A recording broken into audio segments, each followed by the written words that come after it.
जी, नमस्कार साथियों, कैसे हो सभी? आई होप आप सभी अच्छे होंगे, स्वस्थ होंगे और आप अपनी तैयारी भी शानदार तरीके से कर रहे होंगे। दोस्तों, आप सभी का हार्दिक स्वागत है आज के इस प्रैक्टिस सेट में।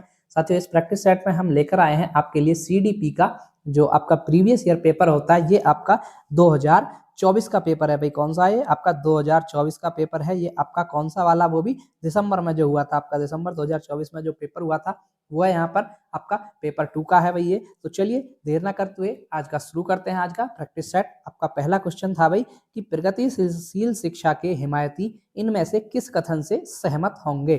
ऑप्शन आपका पहला, बचपन एक अलग जीवन चरण है जिसमें बच्चे के रूप में वे क्या हैं के बजाय वे बच्चों के वयस्क के रूप में क्या बनेंगे ज्यादा पर महत्व रखता है। दूसरा ऑप्शन, बच्चे स्वाभाविक रूप से अच्छे होते हैं और समाज उन्हें भ्रष्ट करता है। तीसरा ऑप्शन, बच्चे स्वाभाविक रूप से असभ्य होते हैं और उन्हें नैतिक मानव बनाने के लिए सामाजिकरण आवश्यक है। या चौथा ऑप्शन था आपका, बच्चे एक सामाजिक, सांस्कृतिक, आर्थिक संदर्भ में पैदा होते हैं और यह पृष्ठभूमि उनके विकास को प्रभावित करती है। तो देखिए भाई यहाँ पर आपका बिल्कुल सही जवाब था ऑप्शन नंबर 4। क्या था भाई? ऑप्शन नंबर 4 जो है ये आपका बिल्कुल सही जवाब था कि बच्चे एक सामाजिक, सांस्कृतिक, आर्थिक संदर्भ में पैदा होते हैं।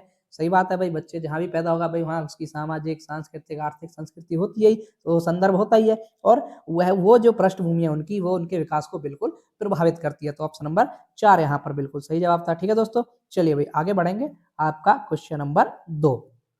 क्वेश्चन नंबर 2 क्या था भाई? देखिए क्वेश्चन नंबर 2 था आपका, क्या कह रहा है क्वेश्चन नंबर 2? विकास डैश डैश के आयाम के तहत भावनाओं, आत्मधारणा तथा परिवारों, साथियों और दोस्तों के साथ पारस्परिक संबंधों में परिवर्तन का अध्ययन किया जाता है।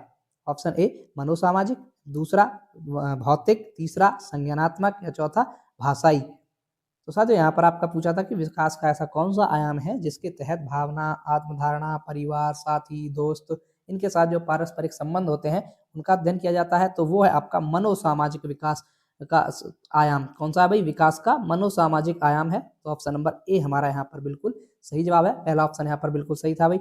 चलिए क्वेश्चन नंबर 3 पर देखते हैं क्या है क्वेश्चन नंबर 3 आपका। क्वेश्चन नंबर 3 देखिए भाई, व्यवहार, दृष्टिकोण, रुचियां, कौशल और व्यक्तित्व लक्षण जिन्हें एक संस्कृति विशिष्ट जेंडर के लिए उपयुक्त मानती हैं उन्हें डैश डैश के रूप में संदर्भित किया जाता है और यह डैश डैश होते हैं।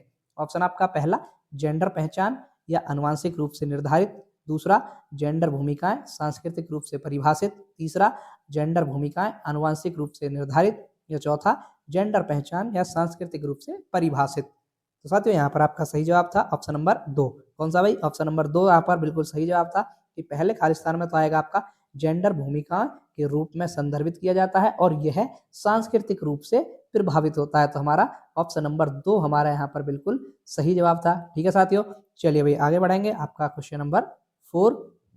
क्वेश्चन नंबर 4 क्या कह रहा है भाई? देखिए यहाँ पर स्टेटमेंट का क्वेश्चन है, थोड़े स्टेटमेंट के क्वेश्चन बड़े रहते हैं ना। तो क्वेश्चन नंबर 4 पढ़िए भाई। अभिकथन ए क्या है आपका? एक समावेशी कक्षा में सभी पाठ्यचर्या अनुकूलन के शैक्षिक मानकों को विशेष बच्चों के लिए निम्न स्तर करने के लिए निर्देशित किया जाना चाहिए। कारण है भाई इसका आर, विशेष बच्चों की मुख्य धारा की कक्षा में सीखने की कोई संभावना नहीं है। कि भाई जो विशेष बच्चे हैं उनकी मुख्य धारा की कक्षा में कोई भी सीखने की संभावना नहीं है। अब देखिए आपको अभिकथन ए और कारण आर दिया है, अब इनसे आपको सही विकल्प चुनना है। देखिए पहला क्या है आपका, ए और आर दोनों गलत हैं।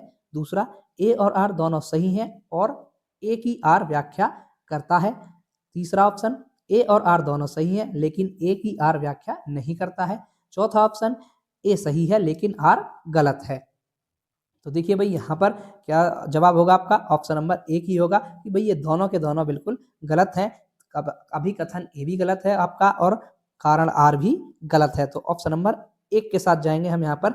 आपका सही जवाब क्या होगा भाई? ऑप्शन नंबर पहला आपका सही जवाब होगा कि ए और आर दोनों गलत हैं।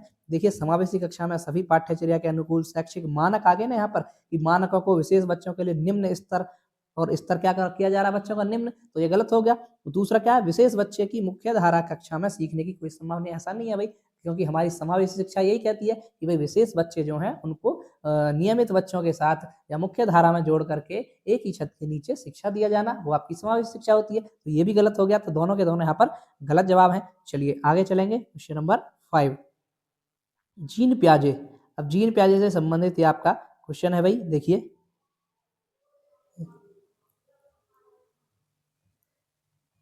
देखिए भाई क्वेश्चन नंबर 5, जीन पियाजे के संज्ञानात्मक विकास के सिद्धांत के अनुसार क्या होना चाहिए? पहला ऑप्शन, पूर्व ज्ञान सीखने की प्रक्रिया में कोई भूमिका नहीं निभाता। दूसरा, परिपक्वता जैसे जैविक कारक संज्ञानात्मक विकास में कोई भूमिका नहीं निभाते। तीसरा, सीखने के अनुभव बच्चों के संज्ञानात्मक क्रियाओं के वर्तमान स्तर पर निर्भर करते हैं। या चौथा, अनुभवों के माध्यम से सीखने के बजाय याद करने की प्रक्रिया को प्राथमिकता दी जानी चाहिए। अब देखिए मैंने टैग वर्ड बता रखे हैं कि भाई जहाँ पर याद करना, रटना, स्मरण करना, याद आया उनको आपको देखते काट देना। तो यहाँ पर क्या है, याद करना, तो आपको ये काट देना है कि ये हमारा आंसर नहीं हो सकता। टैग वर्ड की हमने एक वीडियो बना रखी है साथियों, वो आप देख सकते हैं, बहुत ही अच्छे से समझाया। देखिए अब इसमें सही जवाब होगा आपका ऑप्शन नंबर 3। क्या होगा भाई ऑप्शन नंबर 3? क्या कि सीखने के अनुभव बच्चों के संज्ञानात्मक क्रियाओं के वर्तमान स्तर पर निर्भर करते हैं। बिल्कुल सही बात है जी, बच्चों का वर्तमान स्तर कैसा है उस पर निर्भर करते हैं। ठीक है, तो ऑप्शन नंबर 3 अपना आपका यहाँ पर बिल्कुल सही जवाब था। चलिए भाई आगे बढ़ेंगे। अगला क्वेश्चन नंबर 6 नंबर देखिए, लेव वाइगोत्स्की संज्ञानात्मक विकास को किस रूप में देखते हैं? आपके जो लेव वाइगोत्स्की थे वो संज्ञानात्मक विकास को किस रूप में देखा उन्होंने? तो पहला ऑप्शन, पर्यावरण को प्रभावी रूप से अपनाने की प्रक्रिया। दूसरा, एक सहयोगात्मक प्रक्रिया। तीसरा, एक व्यक्तिगत क्रिया। या चौथा, एक एकीकृत क्रिया। तो देखिए लेव वाइगोत्स्की ने जो संज्ञानात्मक विकास था उसको किस रूप में देखा है भाई? उसको देखा आपका एक सहयोगात्मक प्रक्रिया, क्योंकि एक सहयोग से, पारस्परिक अंतःक्रिया से, आप वाइगोत्स्की का कहना है कि जो विकास है आपका पारस्परिक अंतःक्रिया के अधिगम से होता है ना। तो ऑप्शन नंबर 2 हमारा यहाँ पर बिल्कुल सही जवाब था। कौन सा भाई?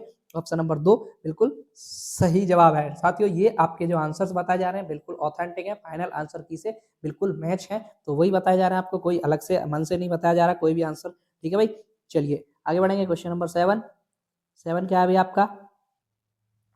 देखिए, भाषा और सोच प्रक्रिया के बीच संबंध का प्रस्ताव रखते हुए लेव वाइगोत्स्की ने निम्न में से किस रूप में भाषा को अवधारणाबद्ध किया? भाई जो भाषा और सोच की प्रक्रिया है उसके बीच संबंध का प्रस्ताव रखा लेव वाइगोत्स्की ने, और निम्न में से ऐसे किस रूप में भाषा को अवधारणाबद्ध किया है कि भाषा किस रूप में होनी चाहिए? ऑप्शन ए है आपका पहला, भाषा एक स्वतंत्र क्षेत्र है जो कि संज्ञान से संबंधित नहीं है। दूसरा, भाषा एक सांस्कृतिक उपकरण है जो संज्ञान को कई तरीकों से सुगम बनाती है।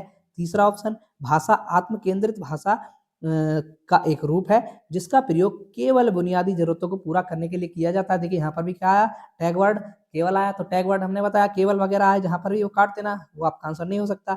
चौथा क्या है आपका, भाषा संज्ञानात्मक क्षमताओं के विकास में बाधा डालती है। अब देखिए यहाँ पर भी क्या है, बाधा डालती है, नेगेटिव चीज है, नेगेटिव वर्ड है, नेगेटिव टैग वर्ड है, ये भी काट दीजिए आप। ठीक है, और यहाँ पर क्या है, भाषा एक स्वतंत्र क्षेत्र है जो संज्ञान से संबंधित नहीं, यहाँ पर भी आपका गलत हो गया। तो बच्चा क्या, ऑप्शन नंबर 2। तो ऑप्शन नंबर 2 यहाँ पर बिल्कुल सही जवाब होगा। ठीक है, तो ऐसे आप टैग वर्ड्स की सहायता से बहुत अच्छे से आंसर पता कर सकते हैं। तो साथियों इस टैग वर्ड की बहुत ही शानदार वीडियो बना रखी है हमने, आप देख सकते हैं चैनल पर जाकर के। ठीक है भाई, चलिए यहाँ पर ऑप्शन नंबर 2 सही था।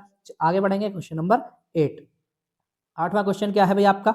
8वां क्वेश्चन देख लीजिए, निम्न में से कौन सा प्रदर्शन लक्ष्य अभिविन्यास का एक उदाहरण है? पहला ऑप्शन, एक छात्र अपनी समझ को आगे बढ़ाने के लिए कड़ी मेहनत करता है। दूसरा, एक छात्र किसी विषय की गहरी समझ हासिल करने के लिए कठिन अध्ययन करता है। तीसरा, एक छात्र अच्छा ग्रेड पाने और दूसरों को बेहतर दिखाने के लिए, बेहतर होने के लिए कड़ी मेहनत करता है। या चौथा, एक छात्र शिक्षक से अधिक सीखने के लिए कठिन अध्ययन करता है।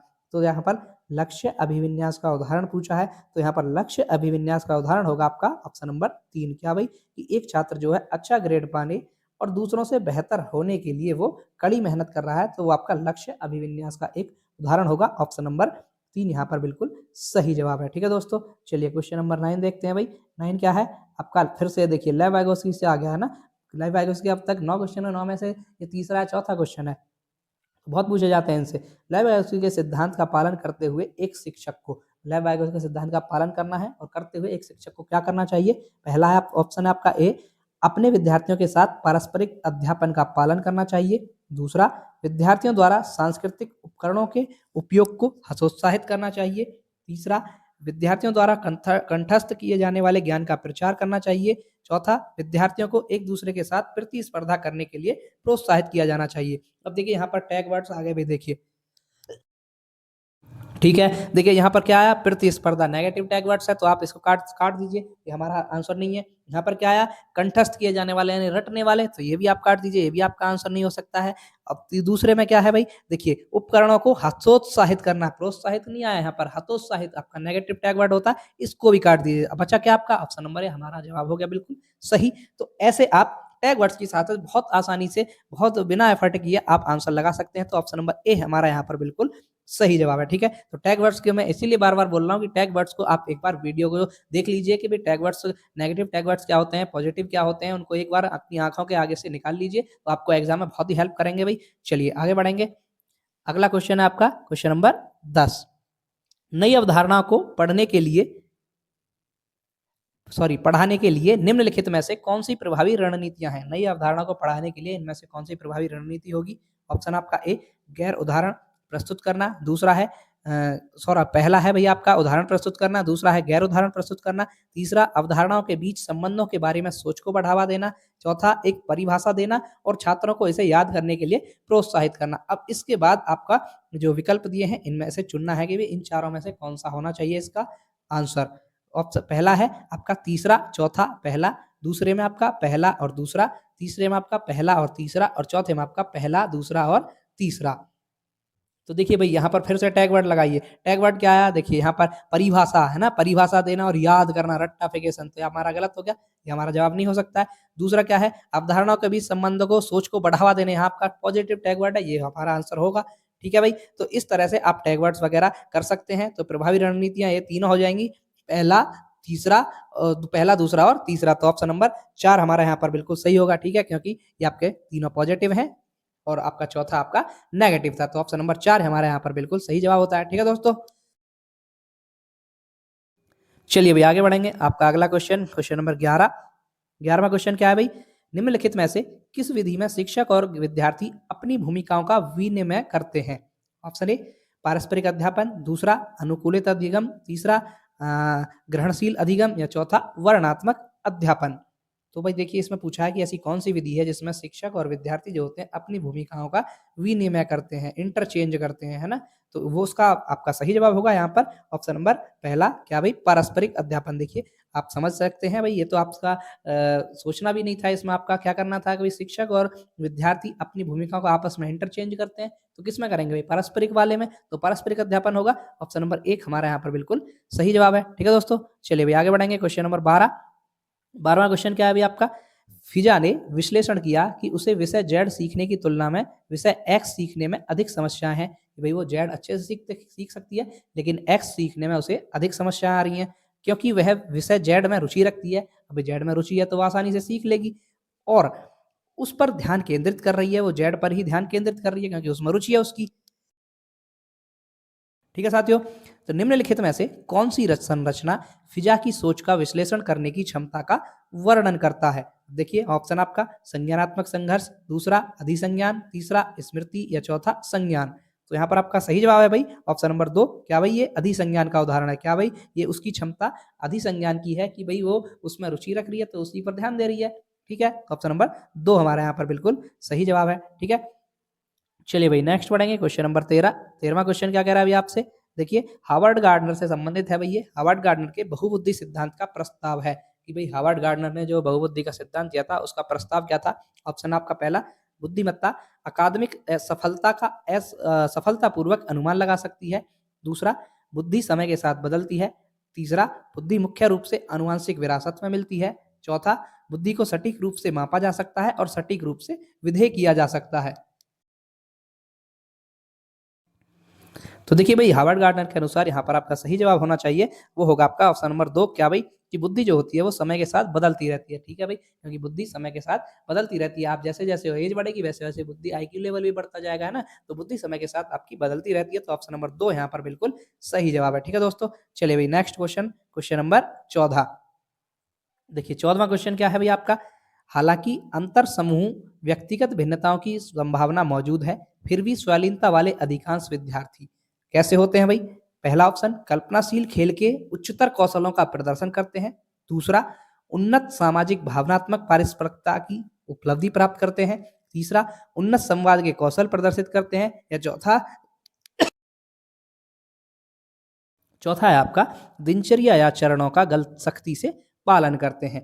अब देखिए यहाँ पर फिर से सख्ती आई, क्या आया भाई, नेगेटिव टैग वर्ड है, तो आप इसको काट दीजिए, आपका आंसर नहीं हो सकता है। देखिए ये तो हमने काट दिया, सख्ती आई, इसको तो देखना ही नहीं है, छोड़ दो। अब तीनों में से देखिए, तो इसका सही जवाब होगा आपका ऑप्शन नंबर कौन सा होगा, ऑप्शन नंबर 4 ही होगा।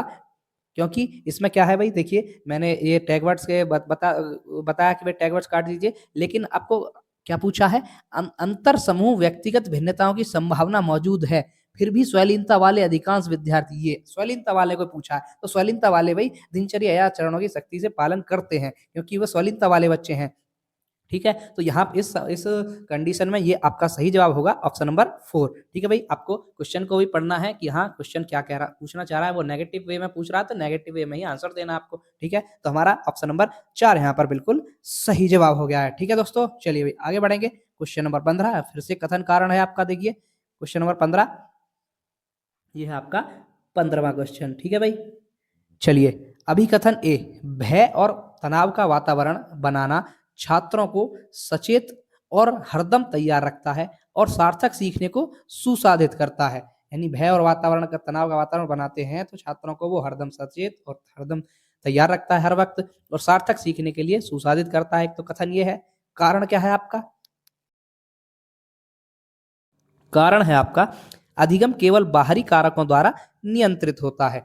सही विकल्प का चुनना है आपको। देखिए पहला क्या है, ए और आर दोनों गलत हैं। दूसरा, ए और आर दोनों सही हैं और ए और आर सही व्याख्या करता है। तीसरा, ए और आर दोनों सही हैं लेकिन ए आर की व्याख्या नहीं करता है। चौथा, ए सही है लेकिन आर गलत है। तो सही साथियों, यहाँ पर आपका सही जवाब होगा ऑप्शन नंबर पहला कि ए और आर ये दोनों के दोनों गलत हैं यहाँ पर, तो ऑप्शन नंबर 1 हमारा यहाँ पर बिल्कुल सही जवाब हो जाएगा। ठीक है साथियों, चलिए भाई आगे बढ़ेंगे। आपका अगला क्वेश्चन, क्वेश्चन नंबर 16। 16वां क्वेश्चन भी देखिए आपका कथन कारण का है। तो देखिए इसमें क्या है, पूछा है भाई आपसे कि वर्ग समावेशन एक उदाहरण है। क्वेश्चन पूछा है आपसे, वर्ग समावेशन एक उदाहरण है।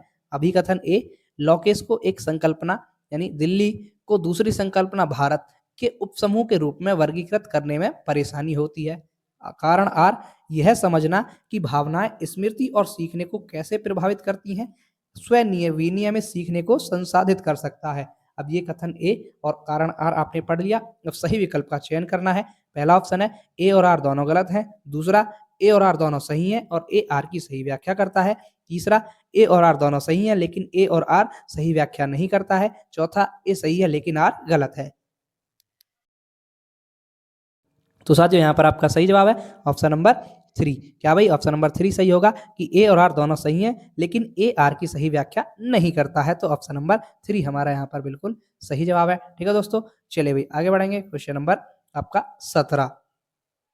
देखिए 17वां क्वेश्चन क्या कह रहा है आपसे, निम्नलिखित में से कौन सा कथन नैदानिक आकलन के उद्देश्य का उपयुक्त वर्ण है। जो आपके निदान करते हैं ना, नैदानिक डायग्नोस्टिक आपके जो आकलन करते हैं, उसका आपसे तो उसका पूछा है कि उसका उद्देश्य का उपयुक्त वर्णन कौन सा करता है। पहला ऑप्शन, उन क्षेत्रों की पहचान करना जहां विद्यार्थियों को अतिरिक्त सहायता या निर्देश की आवश्यकता होती है। दूसरा, विद्यार्थियों को अपने सहकर्मियों के काम का समालोचनात्मक आकलन करने का अवसर प्रदान करना। तीसरा, विद्यार्थियों के अभिव्रत स्वरूप की पहचान करना और उनकी आवश्यकताओं के अनुसार एक व्यावसायिक निर्देशन कार्यक्रम तैयार करना। चौथा, शिक्षकों को उनके शिक्षण विधियों के बारे में प्रतिपुष्टि प्रदान करना।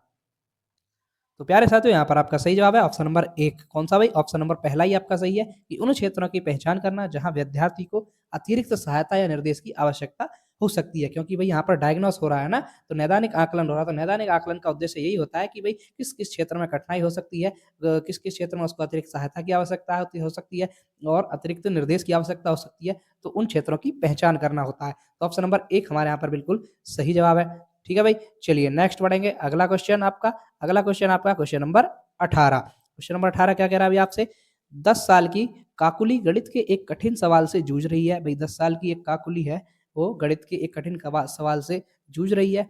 उसके समस्या समाधान कौशल को बढ़ाने के लिए उसकी शिक्षिका क्या कर सकती है। अब भाई उसकी जो समस्या समाधान कौशल है वो बढ़ाना है टीचर को, तो टीचर क्या कर सकती है उसके लिए। ऑप्शन है, कड़ी से कड़ी सजा दे ताकि भविष्य में ऐसा दोबारा ना हो।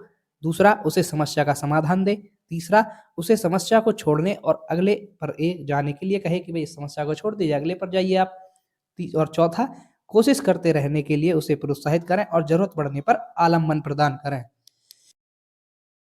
मतलब है साथियों यहाँ पर आपका स्कैफोल्डिंग। देखिए यहाँ इंग्लिश में ही पढ़ लीजिए, अगर कोई वर्ड आपको हिंदी में नहीं समझ आता तो पेपर दोनों लैंग्वेज में होता है, तो आप इसको पढ़ सकते हैं। देखिए यहाँ से स्कैफोल्डिंग से आपको फट से समझ आ गया होगा कि क्या कहना चाह रहा है ये।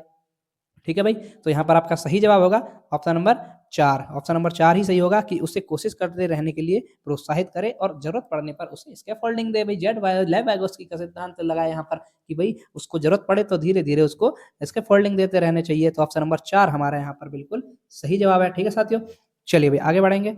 आपका अगला question, question number 19। Question number 19 क्या कह रहा है अभी देखिए, जीन पियाजे ने डैश डैश को डैश डैश मानता है, लेव वाइगोत्स्की डैश डैश को डैश डैश मानता है। देखिए यहाँ जीन पियाजे और लेव वाइगोत्स्की दोनों से जवाब है, दोनों से क्वेश्चन है।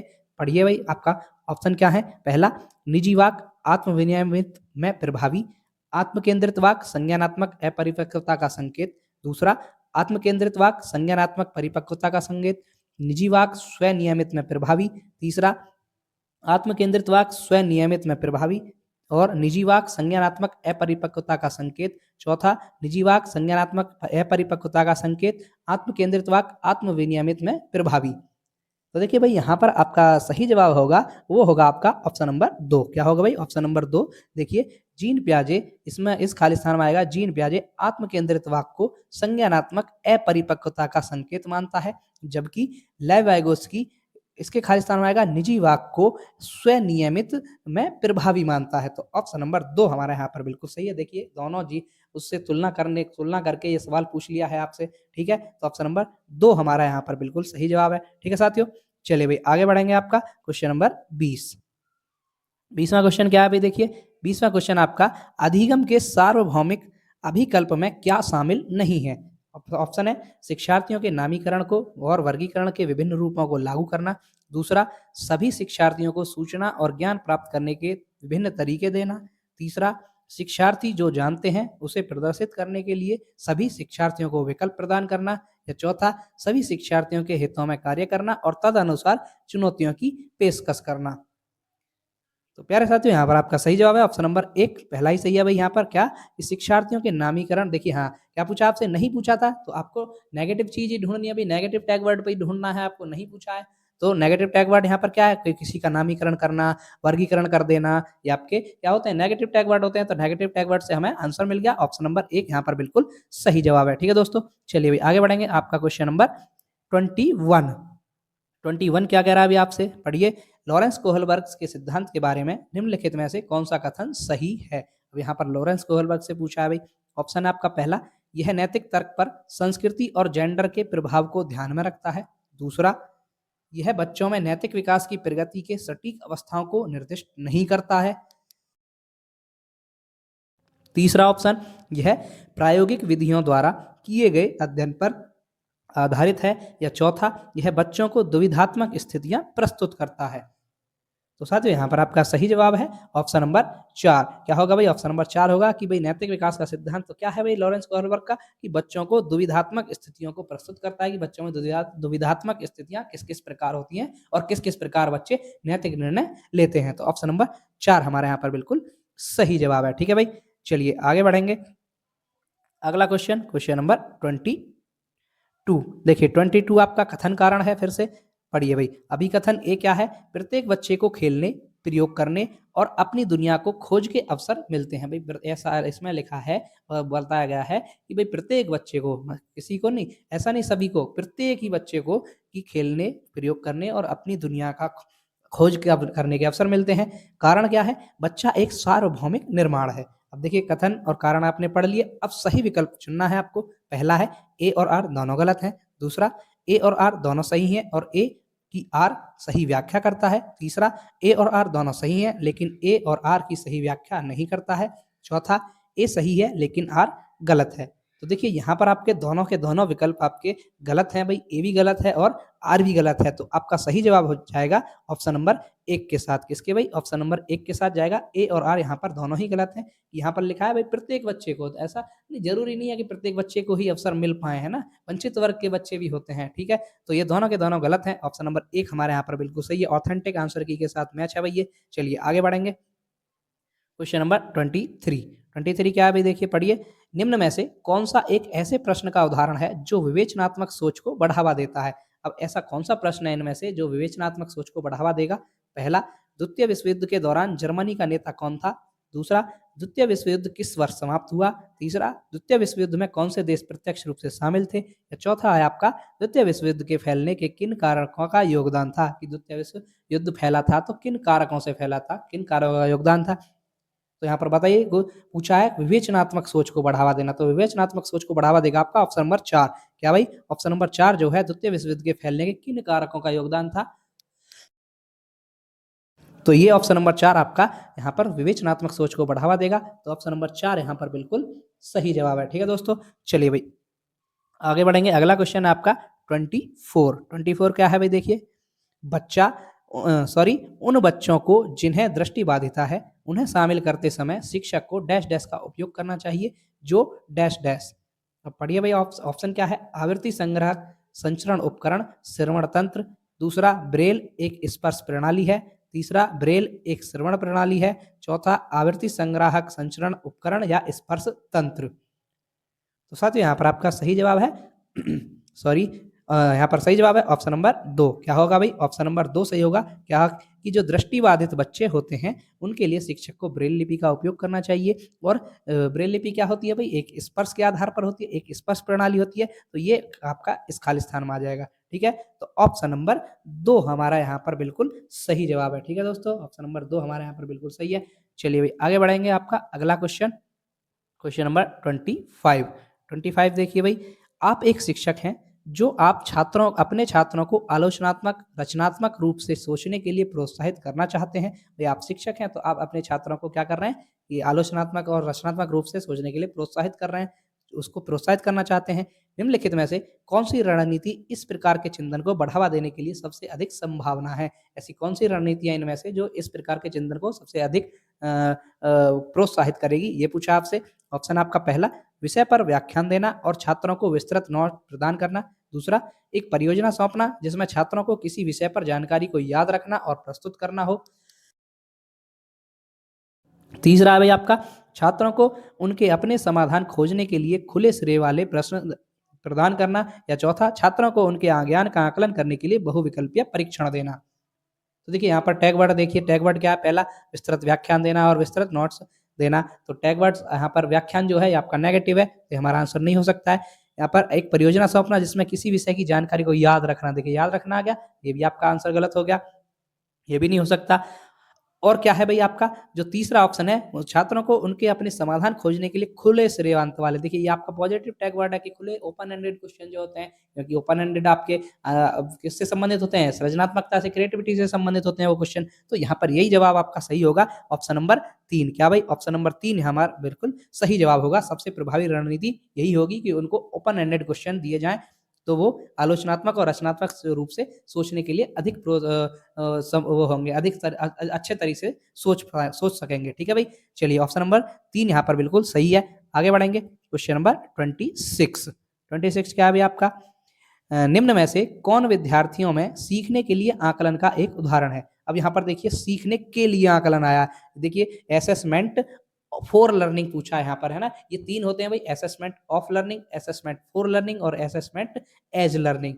ठीक है, तो ये आपके तीनों हमने एक शॉर्ट वीडियो में बता रखे हैं, एक 2 से 3 4 से 5 मिनट की वीडियो है, आप उसको जाकर चैनल पर देख सकते हैं। बहुत ही आसान तरीके से सरल शब्दों में उदाहरण के साथ समझाया आपको, तो आपको कभी भी इस तरह का क्वेश्चन गलत नहीं होगा, आप देख सकते हैं भाई चैनल पर जा करके। चलिए भाई इस क्वेश्चन पर आते हैं। तो यहाँ पर पूछा क्या है कि सीखने के लिए आकलन का एक उदाहरण है। तो ऑप्शन आपका क्या है? एक परियोजना की शुरुआत में छात्रों को दिया गया रूबिक यह रेखांकित करते हुए उन्हें एक निश्चित ग्रेड प्राप्त करने के लिए क्या करना चाहिए। दूसरा, एक अंतिम परीक्षा जिसमें पूरे सत्र में सीखी गई सभी सामग्री शामिल होती है। तीसरा, पूर्व ज्ञान की जांच के लिए कक्षा की शुरुआत में एक प्रश्नोत्तरी और विचार मंथन। या चौथा, देश भर के छात्रों की तुलना करने के लिए एक मानकीकृत परीक्षण। तो देखिए जो आपका सीखने के लिए आकलन होता है, ये आपका शिक्षण प्रक्रिया के दौरान होता है ना, जो आपकी शिक्षण प्रक्रिया चलती रहती है उसके दौरान एक तरह से ये फॉर्मेटिव नेचर का होता है। ठीक है, तो यहाँ पर आपका सही जवाब होगा ऑप्शन नंबर पहला। कौन सा भाई? ऑप्शन नंबर 1 सही होगा। यहाँ पर 26 का ऑप्शन नंबर 1 सही होगा कि एक परियोजना की शुरुआत में छात्रों को दिया गया रूब्रिक यह रेखांकित करते हुए कि उन्हें एक निश्चित ग्रेड प्राप्त करने के लिए क्या करना चाहिए, क्या नहीं करना चाहिए। तो ये आपका सीखने के लिए आकलन होता है। तो ऑप्शन नंबर 1 हमारे यहाँ पर बिल्कुल सही जवाब है भाई। ठीक है दोस्तों, चलिए भाई आगे बढ़ेंगे। क्वेश्चन नंबर 27 देखिए फिर से अभिकथन वाला आ गया। ये अभिकथन वाले क्वेश्चन बहुत आ रहे हैं भाई, तो थोड़ा इनको भी देख कर जाइए। अभिकथन ए, अ, लड़कों की तुलना में लड़कियों में सामाजिक और सांस्कृतिक कारकों से अधिक प्रभावित होने की जन्मजात प्रवृत्ति होती है। यहाँ क्या है भाई कि लड़कों की तुलना में लड़कियां जो होती हैं, लड़कियों में सामाजिक और सांस्कृतिक कारकों से अधिक प्रभावित होने की जन्मजात प्रवृत्ति होती है। अभिकथन ए, कारण क्या है भाई? कारण आर, लड़कियां आनुवांशिक रूप से लड़कों की तुलना में अधिक संवेदनशील और भावनात्मक रूप से कमजोर होती हैं, जिसके कारण उन्हें सामाजिक अपेक्षाओं के अनुरूप होने की संभावना अधिक हो जाती है। ये कारण है भाई। अब सही विकल्प चुनना है। पहला है आपका ए और आर दोनों गलत है। दूसरा, ए और आर दोनों सही है, ए की आर सही व्याख्या करता है। तीसरा, ए और आर दोनों सही है लेकिन ए की आर सही व्याख्या नहीं करता। चौथा, ए सही है लेकिन आर गलत है। तो प्यारे साथियों, यहाँ पर आपका सही जवाब होगा ऑप्शन नंबर ए। क्या भाई? ये दोनों के दोनों स्टेटमेंट तो ये दोनों के दोनों स्टेटमेंट बिल्कुल गलत हैं, क्योंकि भाई यहाँ पर क्या पूछा है, देखिए अभिकथन ए में क्या है कि लड़कियों की तुलना में लड़कियां में सामाजिक और सांस्कृतिक कारकों से अधिक प्रभावित होने की जन्मजात, ऐसा कुछ भी नहीं होता। जन्मजात कोई भी ऐसी प्रवृत्ति नहीं होती है भाई। ठीक है। और दूसरा क्या है, लड़कियां आनुवांशिक रूप से लड़कों की तुलना में अधिक संवेदनशील, भावनात्मक रूप से कमजोर होती हैं, ऐसा भी नहीं होता है। तो ऑप्शन नंबर 1 हमारा बिल्कुल सही है। ए और आर यहाँ पर दोनों ही गलत जवाब हैं। तो चलिए ऑप्शन नंबर 1 हमारे यहाँ पर बिल्कुल सही हो गया भाई। आगे बढ़ेंगे। आपका अगला क्वेश्चन, क्वेश्चन नंबर 28। देखिए 28 भी फिर अभिकथन का है। चलिए अभिकथन ए, 12 साल की अमाना हर बार डर जाती है यह जब शिक्षिका उसे ब्लैक बोर्ड पर गणित की समस्या का जवाब देने या हल करने के लिए कहती है। 12 साल की कोई लड़की अमाना है भाई, वो हर बार डर जाती है। कब डरती है? कि जब उसकी शिक्षिका उसको ब्लैक बोर्ड पर गणित की समस्या हल करने के लिए कहती है, क्योंकि उसे डर है कि उसकी शिक्षिका उसे डांटेगी या शर्मिंदा होगी। भाई उसकी शिक्षिका उसे डांटेगी, उससे सवाल नहीं होगा तो वो फिर शर्मिंदगी महसूस करेगी, शर्मिंदा होगी। उसका कारण कारण क्या है भाई? कारण आर, जब छात्र असुरक्षित और चिंतित महसूस करते हैं तो उनकी शिक्षा पर प्रतिकूल प्रभाव पड़ता है। सही विकल्प का चयन करना आपको। पहला आपका ए और आर दोनों गलत हैं।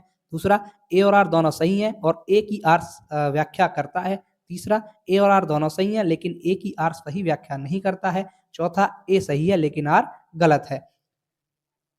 ठीक है भाई, बताइए तो इसका आंसर क्या होगा भाई? देखिए इसका आंसर क्या होगा भाई, बताइए। 28 का आंसर क्या होगा भाई? 28 का आंसर होगा भाई आपका ऑप्शन नंबर 2। क्या होगा भाई? ये दोनों के दोनों सही हैं और ए आर की व्याख्या करता है, बिल्कुल करता है। तो भाई सही बात है। पहले वो क्या नाम है, पहले में क्या हो रहा है कि 12 साल की लड़की इसीलिए डर जाती है कि शिक्षिका उसे ब्लैक बोर्ड पर बुलाएगी तो गणित का सवाल पूछेगी, अगर उससे हल नहीं होगा तो उसे डांटेगी और उसको शर्मिंदगी महसूस होगी। तो बिल्कुल सही बात है, ऐसा ही होता है बच्चे के साथ। दूसरा, जब छात्र असुरक्षित और चिंतित महसूस करते हैं तो उनकी शिक्षा पर प्रतिकूल प्रभाव पड़ता है, बिल्कुल पड़ता है भाई। तो ये भी सही है और इसकी व्याख्या भी करता है। तो ए और आर दोनों सही है, ए की आर सही व्याख्या करता है। तो ऑप्शन नंबर 2 हमारे यहाँ पर बिल्कुल सही जवाब था।